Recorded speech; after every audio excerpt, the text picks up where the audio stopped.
દીપકજી, આજના સમયની અંદર જે અત્યારે એક સમસ્યા એક વધારે ઉદ્ભવી રહી છે કે કયા ઉંમર સુધી ભણવું અને કયા ઉંમર સુધી કામ કરવું અને કયા ઉંમર સુધી સામાજિક જીવનમાં આવવું અને સામાજિક જીવન સાથે દેશ માટે કેટલું આપણે કામ કરવું, આ એક વધારે જે સમસ્યા છે. કારણ કે લોકો અત્યારે લક્ઝુરિયસ લાઈફ જીવવામાં ખૂબ અત્યારે વિશ્વાસ રાખી રહ્યા છે. કારણ કે લક્ઝુરિયસ લાઈફની અંદર શું છે કે તમામ જે લોકો છે, વ્યક્તિઓ છે, એ ખાલી પોતાનો સ્વાર્થ, પૈસા અને મોંઘીદાટ વસ્તુઓમાં જ અત્યારે વિશ્વાસ કરે. એના ઉપર આપનું શું કેવું છે? એક સારો સંદેશ જાય ઇન્ડિયા ન્યૂઝ ગુજરાતના માધ્યમ. બિલકુલ, મને બિલકુલ એમ તમે પૂછ્યો એ કદાચ મને એમ લાગે છે કે મારી તો હૈયા વરાળ છે જે અમે કામ કરીએ છીએ એ ક્ષેત્રના સંદર્ભમાં.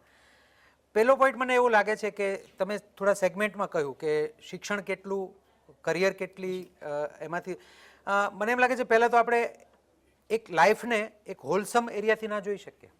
આપણે એને બહુ સેગમેન્ટમાં વહેંચી દીધી છે.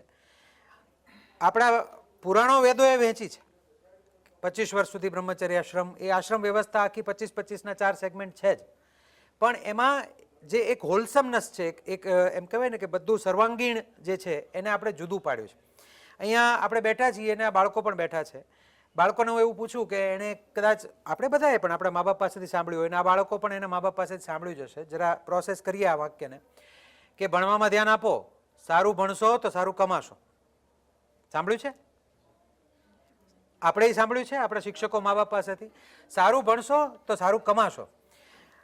મને એમ લાગે છે કે ક્યાંક એ ભૂલાઈ ગયું કે હવે જો હું કરેક્શન કરું થોડુંક, આખા દેશમાં, આપણા આખા દેશમાં ક્યાંક ને ક્યાંક આપણી, ઇવન મને એમ કહેવું છે કે શિક્ષણ વ્યવસ્થાને પણ આપણે જોડવી જોઈએ કે આપણે ભણવાને કારકિર્દી સાથે જોડી દીધું. કોઈને પણ પૂછીએ શું કામ ભણીએ છીએ તો કે આમાંથી જોબ મળે, આમાંથી બિઝનેસ મળે, આમાંથી આપણી આમદની થાય, આમાંથી આપણે કમાવાનું છે એટલે આપણે ભણીએ છીએ. આ એક યુનિવર્સલી, અને કદાચ ખોટી પણ ના હોય એવું આપણે માની શકીએ. પણ મને તો એક નાનકડું ઇન્ટરવેન્શન એમાં કરવાનું મન થાય, એક દરમિયાનગીરી, કે મને એમ લાગે કે હું મારા સંતાનને એમ કહું કે મારા પપ્પાએ મને આવું જ કીધું હતું, ભણવામાં ધ્યાન આપ, સારું ભણીશ તો સારું શીખીશ. આવું મને કહ્યું હતું જ્યારે હું નહોતો ભણતો એ વખતે, સમજાવતી વખતે. સારું ભણીશ તો સારું શીખીશ, બરાબર સમજજો. સારું ભણીશ તો સારું શીખીશ, સારું શીખીશ તો સારો માણસ બનીશ.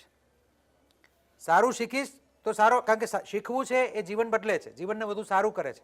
સારું શીખીશ તો સારો માણસ બનીશ, સારો માણસ બનીશ તો સારી જિંદગી જીવીશ, અને સારી જિંદગી જીવીશ તો કમાવું એ સારી જિંદગી જીવવાનો એક હિસ્સો છે. કમાવું જિંદગી નથી. સારી જિંદગી જીવવી એનો એક હિસ્સો કમાવું છે.